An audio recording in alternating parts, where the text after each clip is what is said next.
The film scene has seen rapid shifts over the last few decades, with numerous genres rising and falling in popularity. Teen comedy films are one genre that has seen an ultimate decline. The teen comedy genre, which was once praised for its ability to capture the essence of teenhood and appeal to young viewers, has witnessed a notable downturn in recent years. But why is that? That's what I want to discuss in today's video.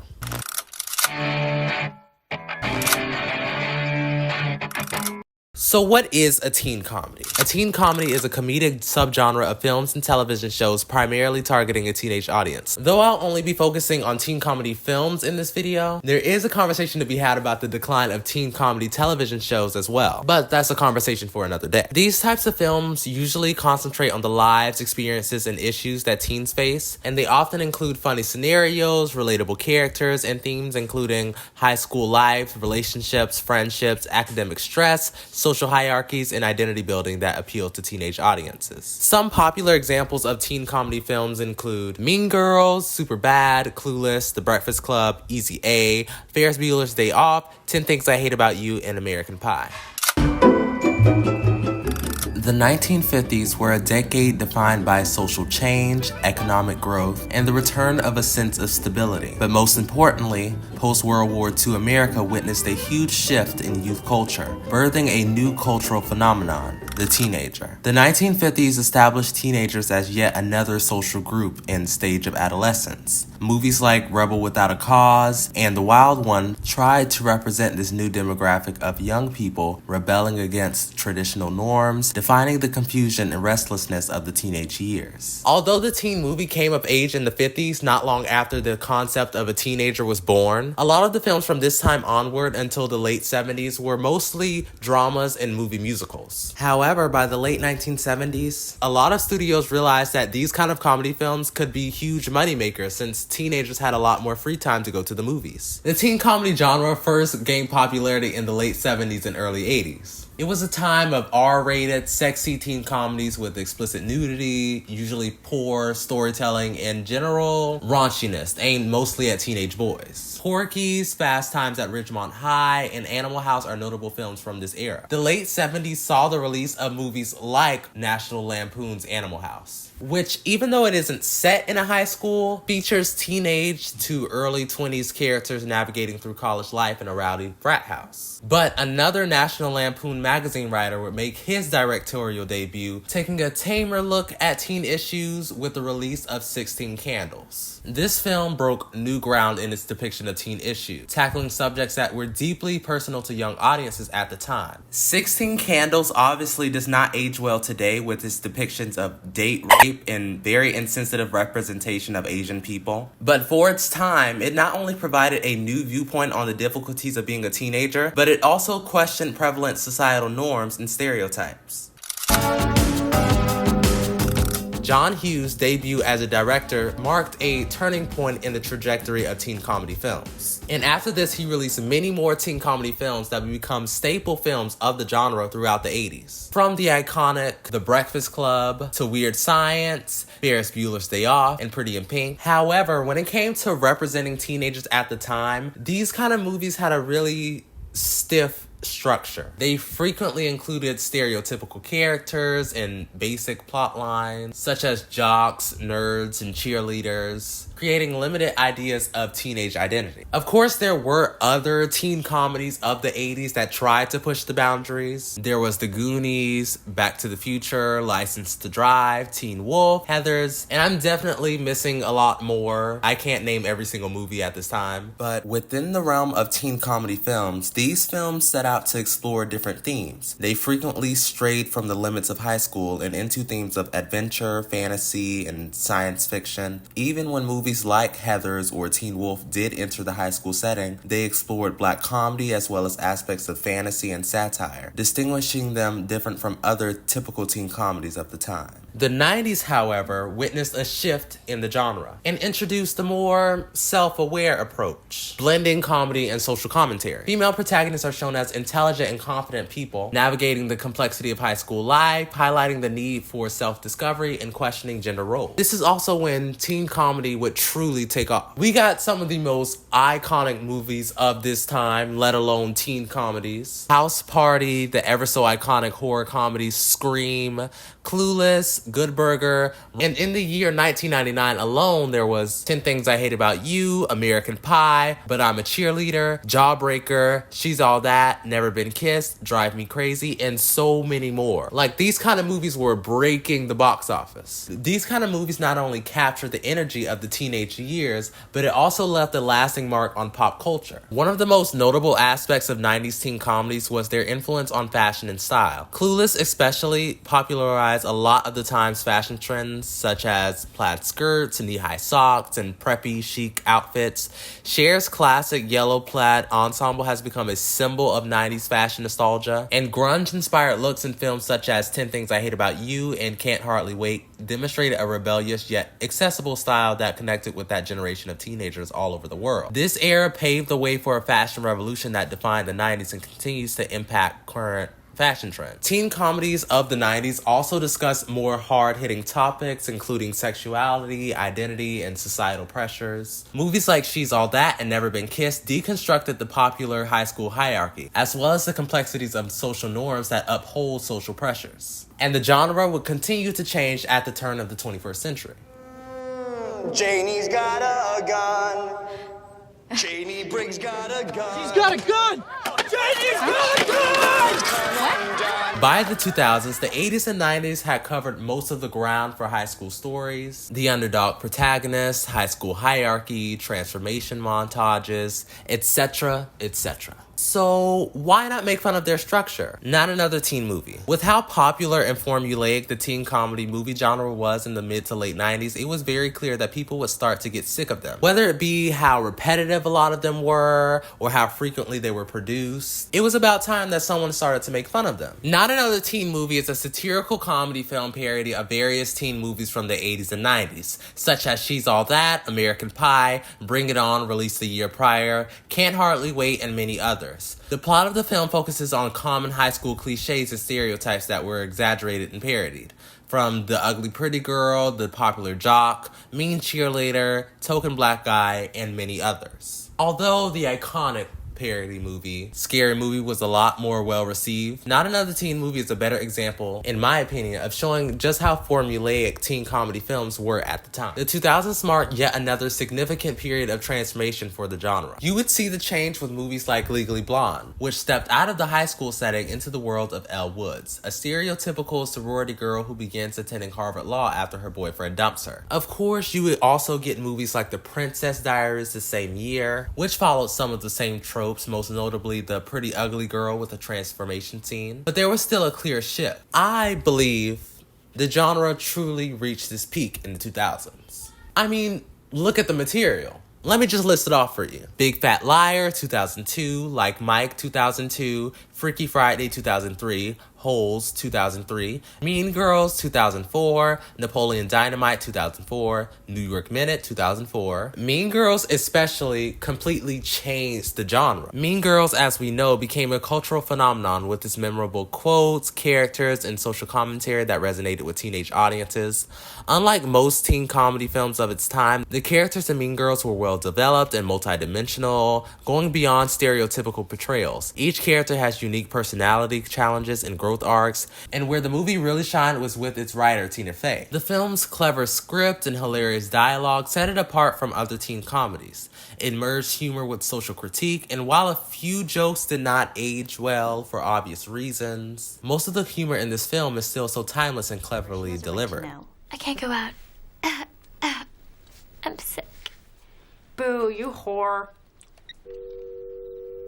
And the genre would continue to progress through the mid to late 2000s with movies like She's the Man, 2006, John Tucker, 2006, It's a Boy Girl Thing, 2006, Superbad, 2007, Juno, 2007, Wild Child, 2008, The House Bunny, 2008, and 17 again in 2009. And of course, the High School Musical trilogy, Cheetah Girls movies, and literally every other Disney Channel original movie at the time. They were very popular among tween to younger teenage audiences. And I'm probably forgetting like several other movies. Like, this was the time for teen comedy film. However, the turn of the decade witnessed yet another major shift in the teen comedy film genre. Traditional teen humor struggled to maintain its relevance in the face of the emergence of digital media and the increasing number of streaming platforms. Also, the shift in social standards and the changing interests of current audiences resulted in a decrease in demand for traditional high school storylines. But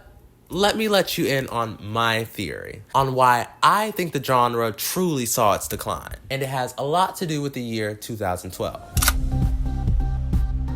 Now, the early 2010s did have a good number of teen comedy films, though not as prevalent as in previous decades. There was Easy A, Scott Pilgrim vs. the World, the godforsaken Mean Girls sequel, Diary of a Wimpy Kid, 21 Jump Street, Pitch Perfect. I'm probably forgetting like 3 others. It was clear that the genre was starting to run its course, and that would become even more apparent in the year 2012. The year 2012 was a notable moment in modern history, not only for its cultural relevance, but also for the widespread fear of an oncoming disaster. For most people, the new year is cause for celebration, but for some, this year is cause for concern. Concern that we've only got a year left on the planet.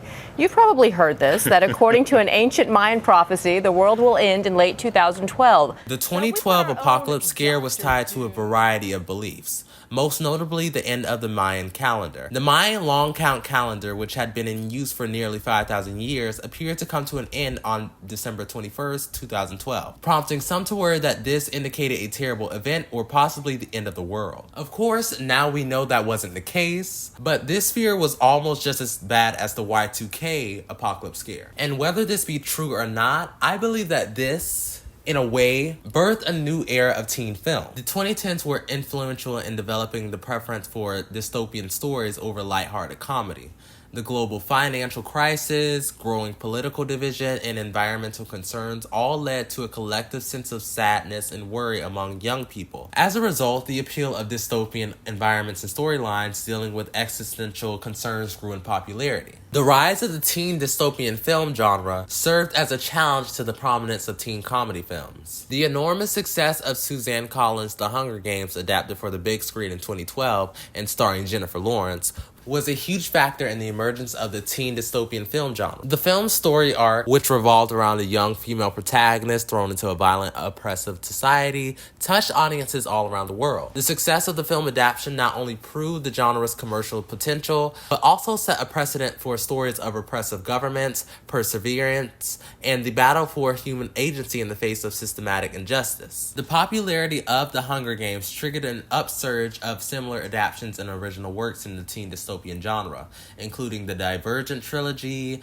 and the Maze Runner series. These stories frequently featured a young adult protagonist who defied the dehumanizing and repressive society they lived in. These stories appealed not only to teenage desires for autonomy and rebellion, but also to a wider current concerns about political dictatorship, social inequity, and global warming scares. And as we may know, there was a heavy influx of these kind of films in the 2010s. There was Ready Player One, Ender's Game, The Giver, The Fifth Wave, The Host, The Darkest Minds, and The Thinning, starring Logan Paul. But it wasn't like the teen comedy genre just went completely extinct during this era. They were just generally unsuccessful and or just didn't stick. The most popular of the bunch being The Duff and Dope. But like I said, they weren't really record-breaking movies. And I personally don't think they'll be talked about in the next 15 to 20 years compared to movies like Mean Girls or even Easy A. Slowly but surely, teen comedy films have started to make their way back into the airwaves. The genre of teen comedy expanded as the decade progressed, implementing storylines that reflected a wider range of identities and experiences. Films like Love, Simon, and Booksmart embraced queer stories and female leads, providing a new perspective of issues faced by marginalized groups in high school settings. More hybrid storylines that combined aspects of drama, romance, and even science fiction were experimented with in the late 2010s, resulting in a merging of genres in teen comedy. There were also a lot of teen dramas at a time where teen dystopian films were still highly popular. Several John Green and young adult novel adaptations were released. The Fault in Our Stars, Paper Towns, Before I Fall, and 5 Feet Apart. Films like The Edge of 17 and Spider-Man Homecoming pushed past the limits of traditional coming-of-age storylines by including aspects of self-awareness, action, and suspense. This allowed for a more nuanced telling of the teen experience, which resonated with both younger and older audiences. Streaming also played a huge role in its rebirth. Netflix especially. They alone released the half of it. To All the Boys I Loved Before, The Kissing Booth, and unfortunately, Tall Girl and Sierra Burgess is a Loser. Not that To All the Boys I Loved Before and The Kissing Booth were like the best movies to ever grace the Netflix homepage, but the latter definitely missed the mark. Or two. There was also Big Time Adolescence, Let It Snow, and many others. But this entire video was contrived from a theory I had, that the teen comedy film genre will make a major comeback in this decade, especially after seeing the 2023 summer lineup. I met a guy in the summer and I left him in the spring. In recent years, we of course got Do Revenge, Senior Year, Crush, Bodies, Bodies, Bodies, another installment of the American Pie series, and the godforsaken She's All That remake with Addison Rae. But this summer, something truly shifted. I cannot talk about summer 2023 movies without bringing up the Barbie movie. It was one of the biggest movies of the summer, let alone comedy movie, let alone teen comedy movie. I personally believe it fits in the genre of teen comedy films, despite it appealing to all audiences, because it appeals to all audiences. That includes teenagers, which would make it a teen comedy film because it appeals to teens and it's a comedy. Also, a lot of the movie's publicity was generated by its young teen audience through social media. We would also get remakes of White Man Can't Jump and House Party. There was Theater Camp and No Hard Feelings. And when I knew we were back to our roots was with the release of Bottoms. The film, starring Ayo Edebiri and Rachel Sennott, follows two high school senior girls who form a fight club in order to hook up with cheerleaders. Bottoms combines the raunchiness and humors of its predecessors in the teen comedy genre. It is well aware of the campiness of the movies that came before them and elevates its storytelling with explicit queerness and not taking itself too seriously. It's queer, it's raunchy, it's set in high school. It references teen comedy films that came before it, from Clueless to Heathers and But I'm a Cheerleader. I mean, even the poster is a nod to many late 90s and early 2000s teen comedy films. It even has a very fun soundtrack, which was crafted by Charlie XCX and Leo Berenberg. Teen comedy film of the decade. Well, yes. Undoubtedly, the teen comedy film genre has seen significant changes throughout the years, reflecting cultural shifts and shifting tastes. But I truly believe that in the next coming years, the genre will see another major increase. As I've stated, there are many reasons why the genre had a short slump, even if that short slump lasted a decade. Whether it be the demand for other teen movie genres or the lack of teen media that relates to teens today, which I didn't delve into a lot in this video. As we know, with shows like Euphoria and other Netflix-adjacent teen shows and movies, teen audiences have become really off-put with the way we are portrayed in media. But with younger writers in the room, push for more lighthearted content, the 2000s revival, the rise in technology and evolving humor, I believe teen comedies are going to start to make a lot more noise again. Especially with the hype for movies like Do Revenge and Bottoms and Bodies, Bodies, Bodies and No Hard Feelings. And get Olivia Rodrigo on a teen comedy soundtrack. But that's all I have to say for today. It got really dark outside. I didn't really comment on the outfit choice for today, but I'm like, if I'm gonna talk about teen comedy films, I can't not talk about the iconic Mean Girls. So like, I'm trying to pay homage, how do you pronounce it? I don't know. To Katie Heron for Mean Girls, aka Lindsay Lohan. But yeah, that's all I have to say for today. I really enjoyed making this video, and I hope you really enjoyed it too. But that's all I have to say. I'm bad at talking if it's not written down in the script. So what I'm gonna say now is bye.